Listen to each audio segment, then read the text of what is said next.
find you alone.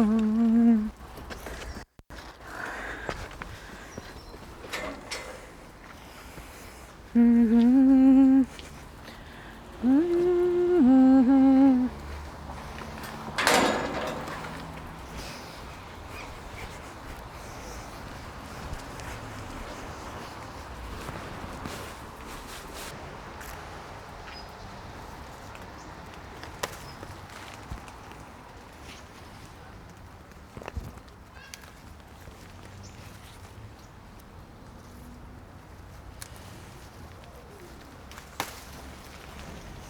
Okay, let's get in.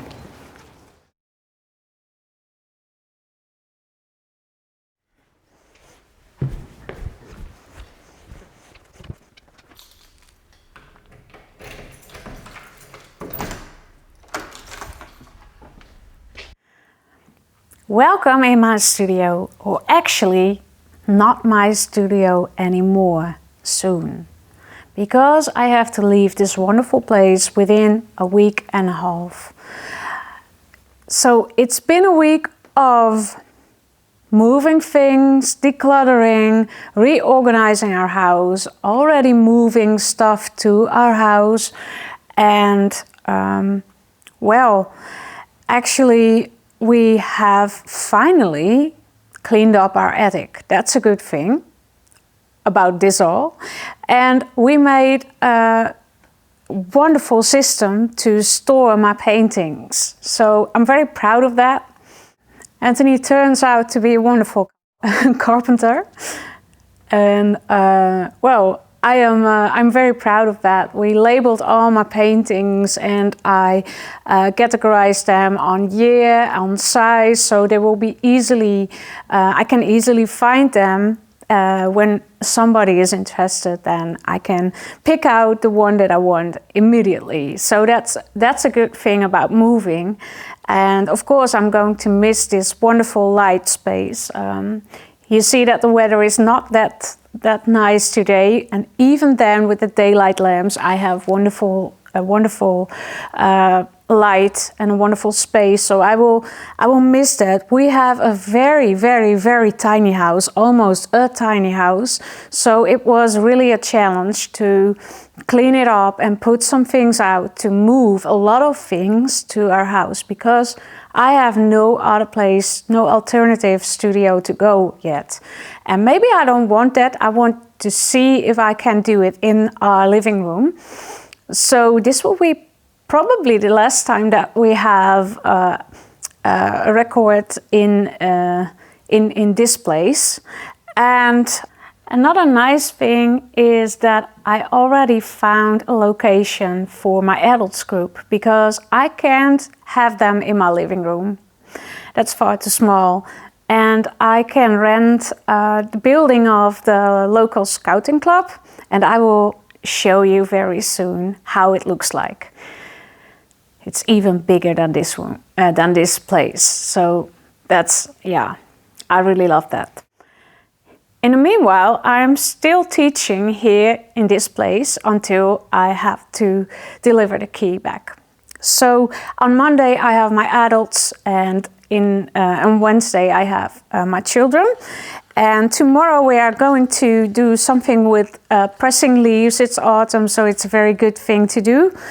So I have already stored some leaves in this book, and I will put them that I just picked from the trees outside. I will put them in between my papers.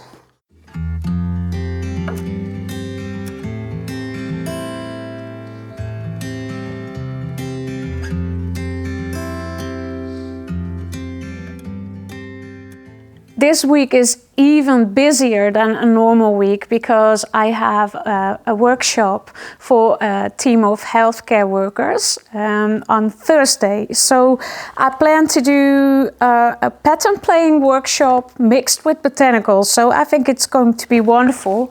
So I have to do a lot of things for that as well.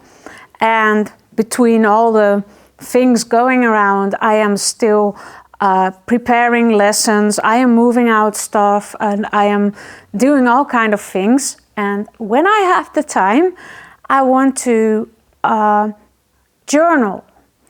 And not just this YouTube video is meant for journaling, but also my own journal book. So I will show you some of the details, what I'm doing, and mainly I am painting and drawing things that we are going to sell or that have already been sold, or we give it away. But I really want to have a kind of memory about this time in the studio. So I will show you that, and I will also give you a short tutorial what I've done with the adults.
So finally, I will give you a short demonstration how you can dot a tree.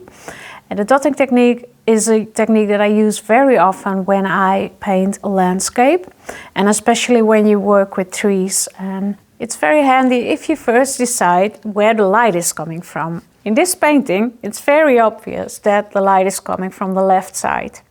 So what you're going to do, if you know that, you see that here on the left side, it's going to be lighter than here on the right side.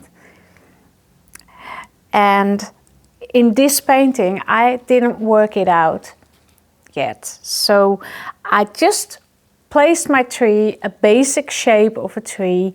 And what I will do now is show you how I do that from scratch.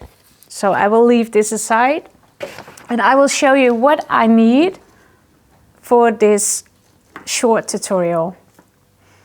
So what I have is various brushes in other sizes in order from thick to fine. And I don't know, I can't read the numbers anymore. So I think this is around a 16, a 10, an 8, and this is 2, and I think this is even a 0. So it's very handy because you work from rough to fine. So you will start with this one, and then with that one, and then with that one, and then with that one. So maybe I skip some steps because, well, I think you kind of understand the idea.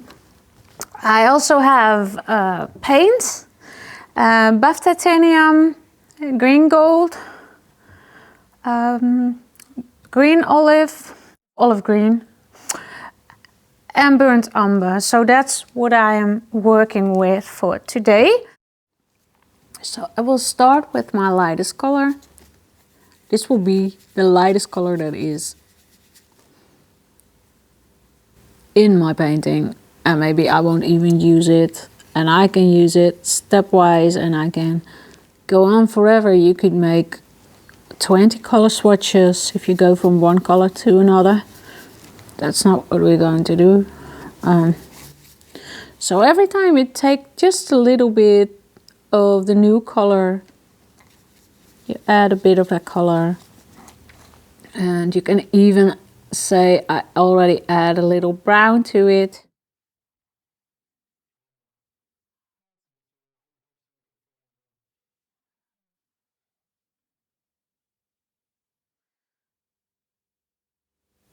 And this is just to know what variation in color we have between green gold and burnt umber. And I could also do this with starting with green gold.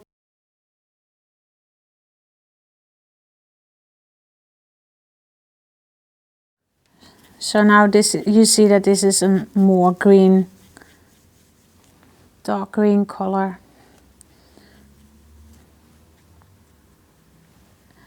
So we have now several things to work with, and I could even make a mixture of dark green and burnt umber. Well, that's a very dark color. So now we have a few options. This is our darkest color and this is our lightest color.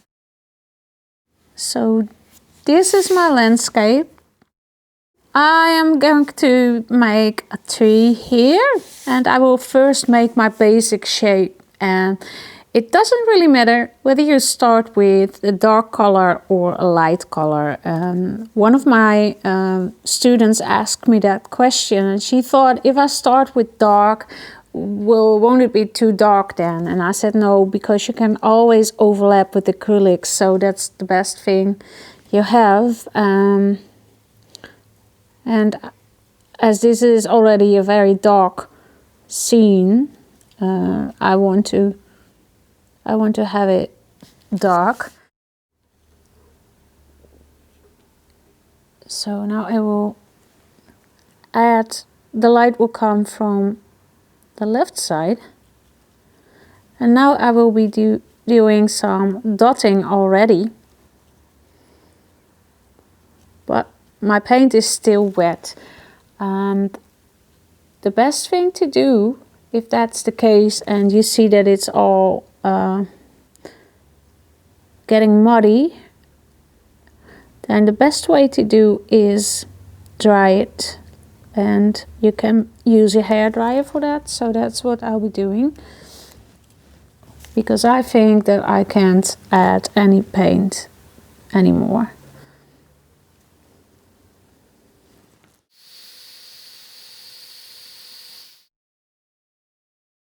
So now I will make the middle of it.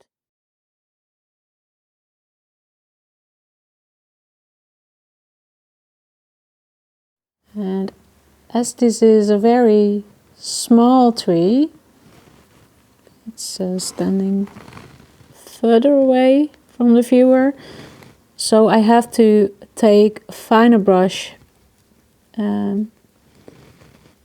very soon. But you already can see now that I have made I've made some difference between the left side and the right side. But you see the dots are very, well, they really look like dots, and that's not what we want. So I will take a medium brush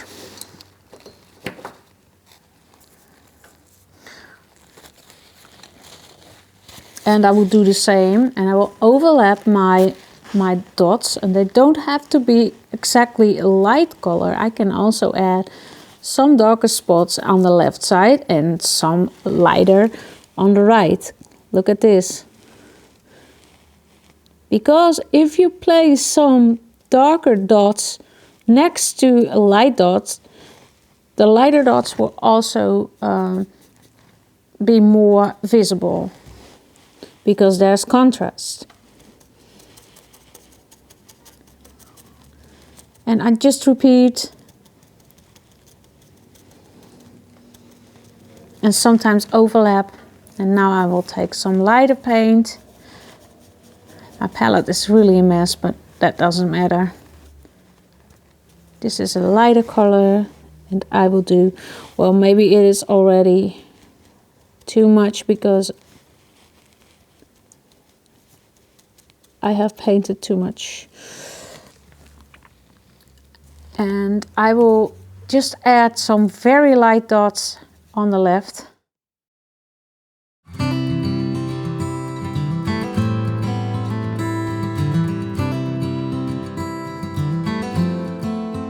And they are a bit too big, so I will go over to my finest brush right now. I will first dry it a bit.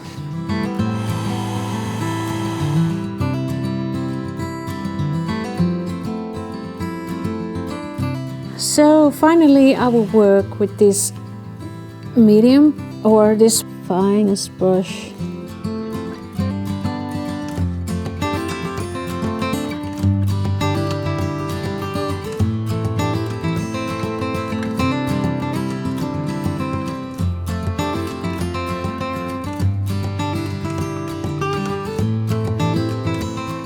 And you see I can really add more detail now that I have a fine brush, but it's very important still that you really start with a larger brush.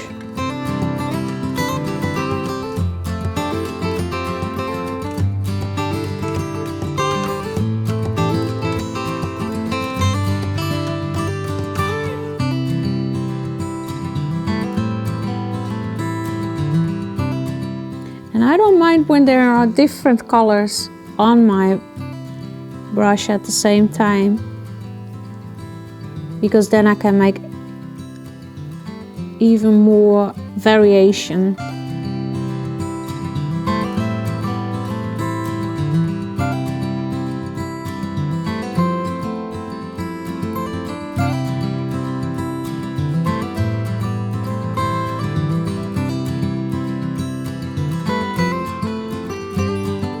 And finally I will give it a trunk.